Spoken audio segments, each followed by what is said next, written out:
Olá, caros amigos, tudo bom? Boa tarde. Meu nome é Cláudio César dos Santos, sou emissário do Movimento Melhor Brasil, aqui na cidade de Nova Friburgo, região serrana do estado do Rio de Janeiro.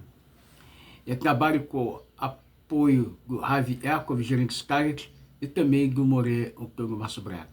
Espero que esteja tudo bem com vocês. Gente, estou fazendo aqui o vídeo que eu sempre faço, chamado A Gota Diária com Idolatria. Estamos aqui, gente, a gente faz muitas vezes vídeos explicando bem, não é para atacar nenhuma religião, nenhuma denominação, não é para infringir ninguém, deixar ninguém constrangido, aborrecido. Eu fui 30 anos no cristianismo, usei uma Bíblia chamada João Ferreira de Almeida, toda errada, né? Do código Receptus, e totalmente, né, desacertada ela, né? Totalmente uma Bíblia que te orienta, não é para o bom caminho não, te orienta a ser antissemita contra a verdadeira Bíblia, contra a verdadeira palavra de Deus, que é a Torá, que é o Taná do povo judeu. Gente, já tenho mais de 50 vídeos só demonstrando adulterações, partes erradas, 50, 70 ou mais, desde do Gênesis até o Apocalipse deles. Gente, e palavras adulteradas dos profetas, salmos, é horrível. A Bíblia de João Ferreira de Almeida, Nova Versão Internacional, estou aqui atacando, tá, gente? Nem criticando, estou apenas falando os erros, porque é devastador abusar de pessoas que têm uma fé tão sincera e que querem se apegar a Deus, mas de forma errada. Tá bom? Certo, gente? E hoje, desculpa, o tema que vamos falar é sobre Jesus e Yeshua, a mansa serpente. Que Jesus e Yeshua e Yeshua é a mesma pessoa, tá, gente? Trocar por meia dúzia, porque eu também passei um pouquinho pelo messiânico. Desculpa, então vamos lá falar. Jesus, né, e a serpente do Éden, do jardim. O que tem a ver? Imagine, gente, para e pense.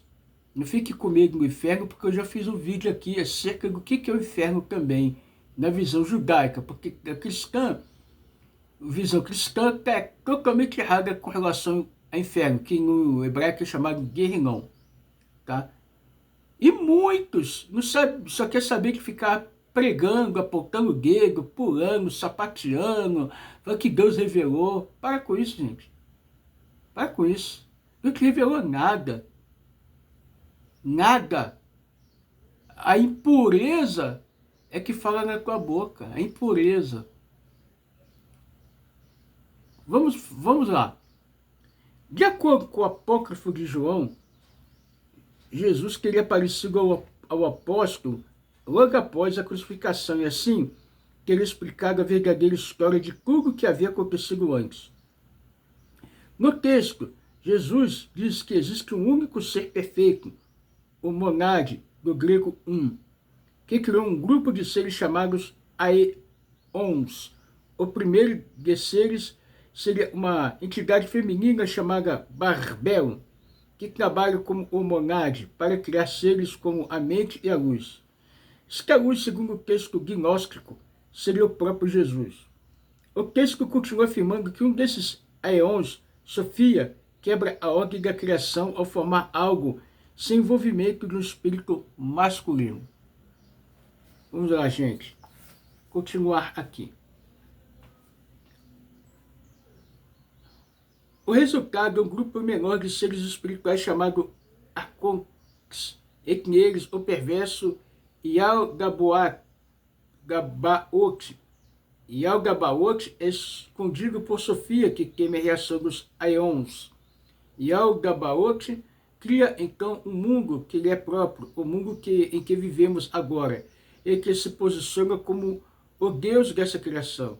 Cria também Adam, o primeiro homem. Sofia, que engana Yaldabaoth para que ele dê Adam a parte mais crucial de sua essência espiritual.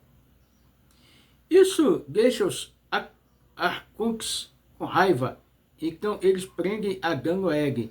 Esse texto, árvore do conhecimento do bem e do mal, é algo legitimamente bom, mas ocultado por forças espirituais ciumentas lideradas por Yaldabaoth.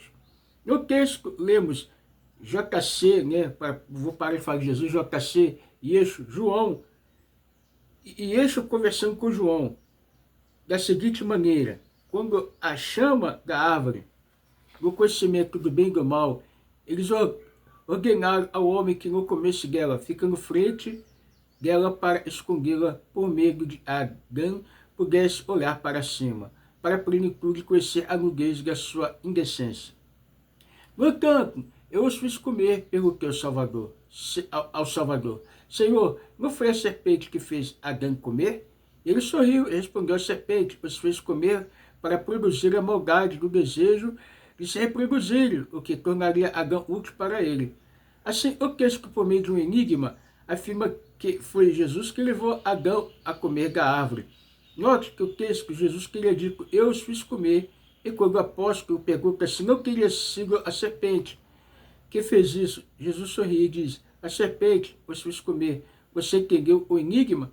Sim, aqui no texto gnóstico de João, Jesus diz explicitamente que ele é a serpente do Éden.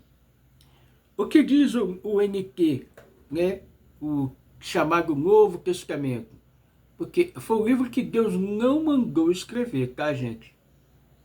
O único livro que Deus mandou escrever está lá na Torá, no Monte Sinai, de 3 milhões de pessoas.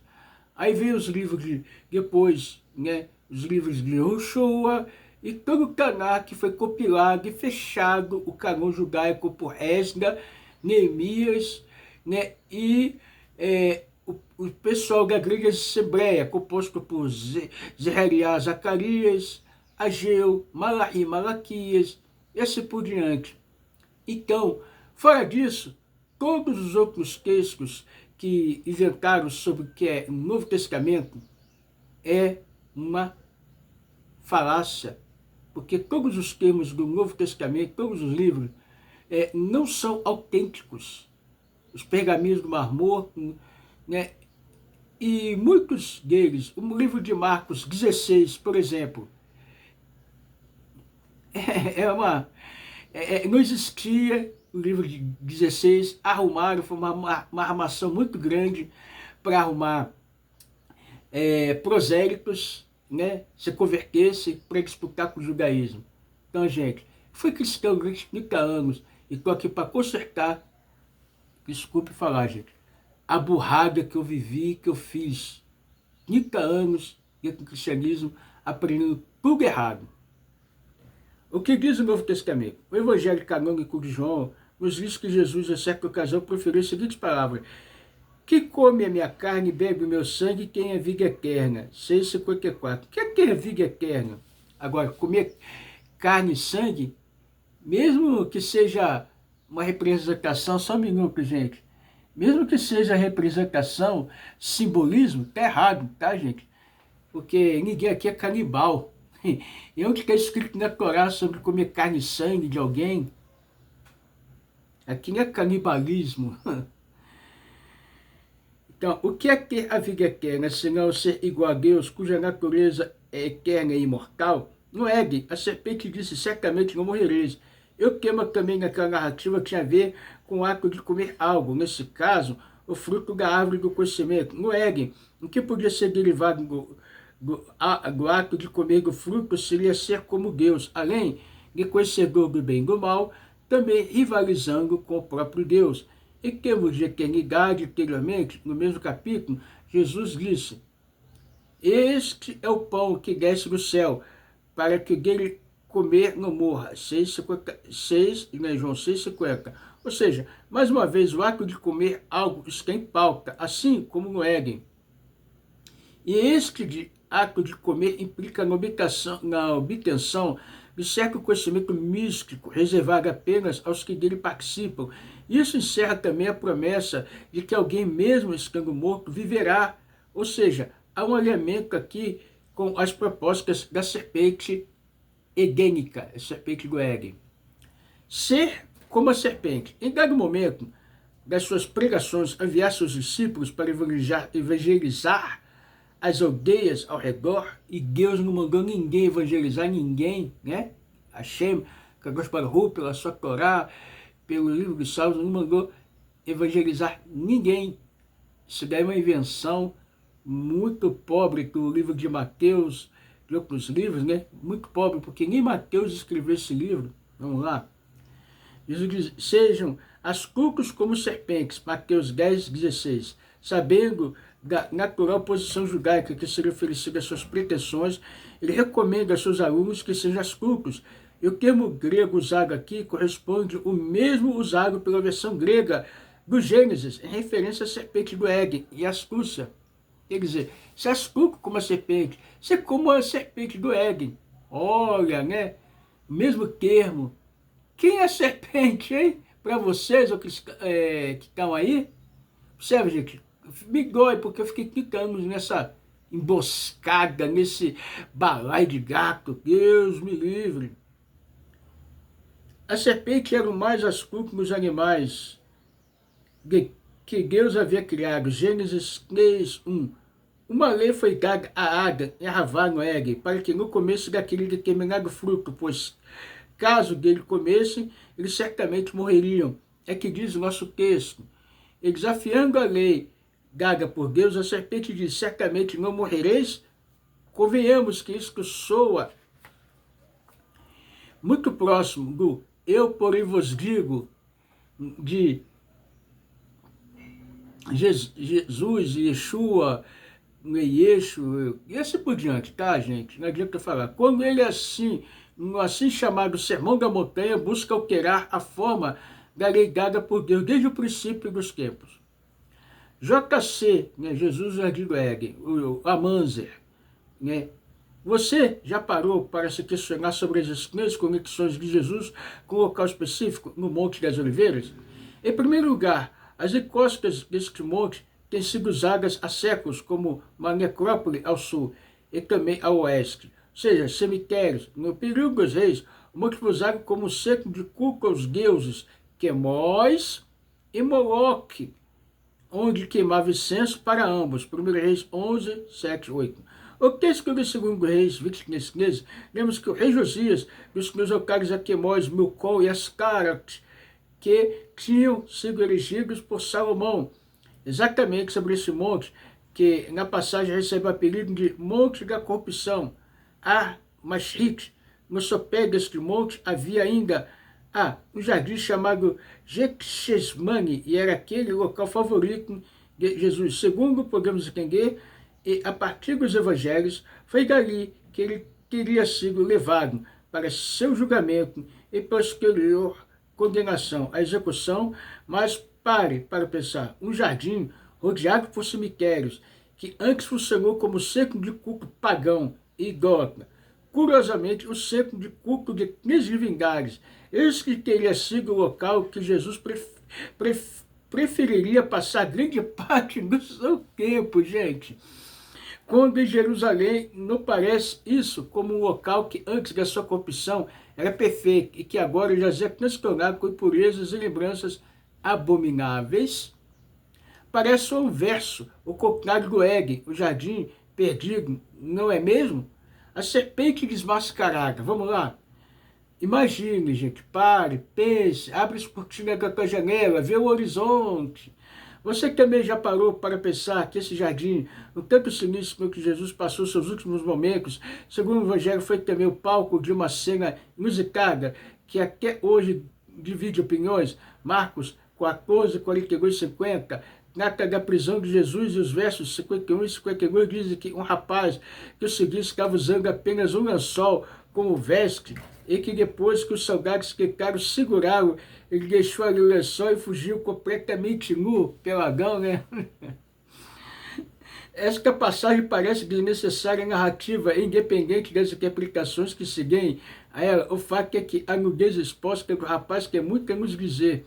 No hebraico, especial no texto da Torá, tanto astúcia como nudez são a mesma palavra em hebraico em hebreu, Arum.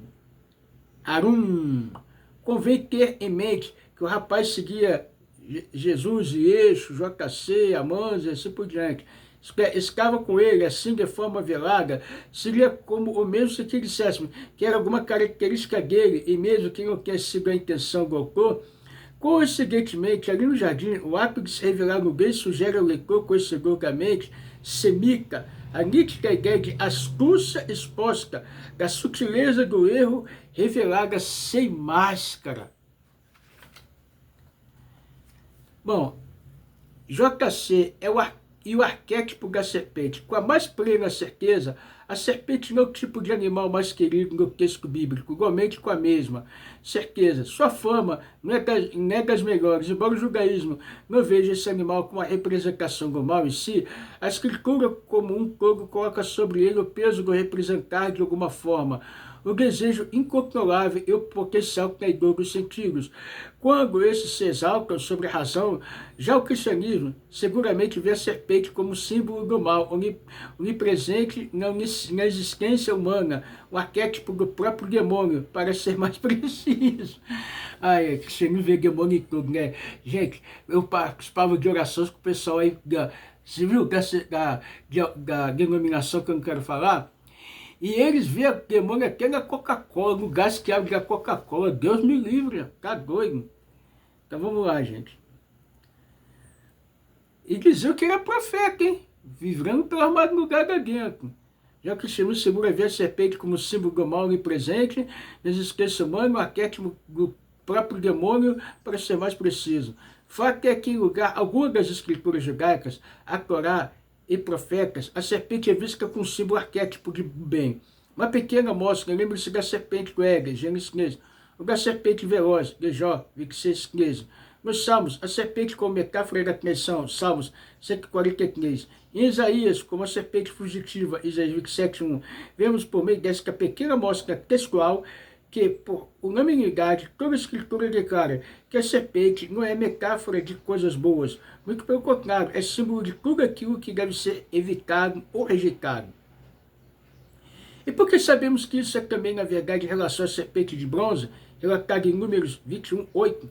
Bem, primeiro, porque lemos atentamente, foram exatamente serpentes que estavam picando o povo. Porque, devido às reclamações ao pecado do mesmo, conforme relatado em Números 21:4-5, então partiram do Monte Hor pelo caminho que vai ao Mar Vermelho, para rodear a terra de Edom, e a alma do povo passecou-se por causa do caminho, e o povo falou contra Deus e contra Moshe, porque nos fizesse subir do Egito para morrermos no deserto, pois aqui não há pão e não há água, e nossa alma que fastidia deste miserável pão. Observe a partir dessas passagens que o povo tinha que comer o maná e que eles chamaram de miserável pão. Reclamavam porque poderiam morrer, pois não havia ali pão ou água. Eles estavam desejando ter algo mais para comer, quando na verdade achavam-se fartos daquele pão, maná. Foi uma reclamação que não procedia, pois o que estava falando mais alto não era fome, posto que tinham que comer, mas sim o desejo incontrolável de experimentar outra coisa, como no caso das codornizes. Depois dessas reclamações infundadas, lemos sobre o aparecimento de serpentes que passaram a picar os israelitas, matando-as centenas. Depois de perceber seu erro, o povo falou com Moshe para que intercedesse a seu favor, a fim de que aquele sofrimento parasse. A Torá relata o seguinte: faça para ti uma serpente de bronze e põe-na sobre uma haste, e será que todo o mordido que olhar para ela viverá. Números 21:8. Está claro que aqui a ideia de cookie para o erro, refletir sobre ele seria o caminho da cura para aquelas pessoas. A serpente representa a astúcia e o desejo incontrolável. Se nós dissemos que fugir da presença daquilo que nos condena não é certo. O certo é encarar de frente o problema, olhar em seus olhos, metaforicamente falando. No imaginário cristão, a serpente sempre foi vista como arquétipo do mal, inclusive aquela do Éden. E segundo o Novo Testamento, que enganou a mulher induzindo ao erro, ao pecado. Segundo Coríntios 11:3. Esta é também chamada de diabo e Satanás, antiga serpente, no livro de Apocalipse 22.